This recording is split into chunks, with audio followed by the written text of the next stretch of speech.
The Experiment game is an interactive game played in HTML5 where users can take a number of boxes with different objects in, and by dragging and placing them next to each other they get to create their own chain reactions. This game's also not only about getting chain reactions right but also getting things wrong, and there's lots of fail videos and surprising things that happen.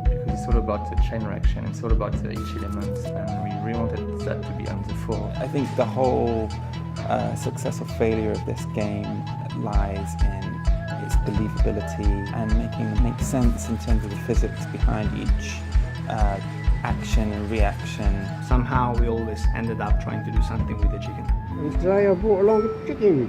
Should be pretty obvious because it's not budgie, is it? No, we're not cooking the chicken. We're going to turn the chicken into a roast chicken. We're going to blow his feather off and we're going to put a slinky on top of his head. So far it just seems to want to go to sleep, so that's good news in a way.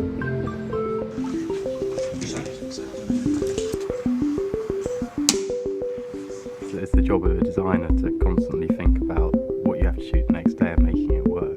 Because in some cases, a lot of items don't work, like our boat, which isn't designed to go on water, so we have to obviously steady it to make it work. Burning the boat was a good one, so that's always exciting when you're burning something, you don't know quite what's going to happen.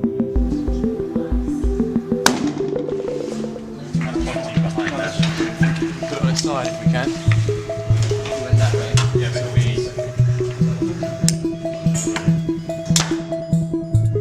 So pull up like that, so that you're then pulling outwards. Yeah.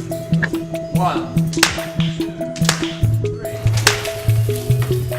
For this project we have around 200 different clips. Around 80 of them need some post-prod in terms of compositing. Here I am in my cloak of invisibility. I'm the person who's often in frame or closest to the edge of frame because I'm manipulating the props. Okay, action James.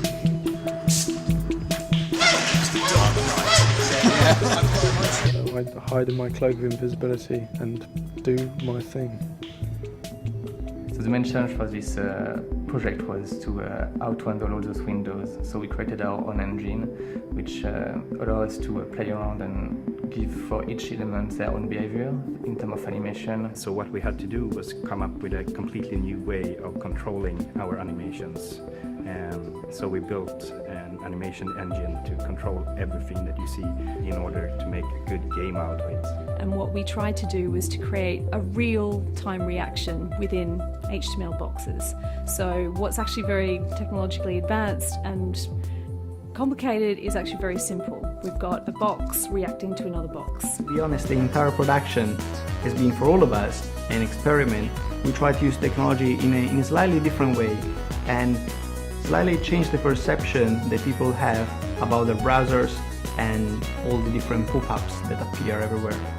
I'm most looking forward to seeing the chains that people come back with.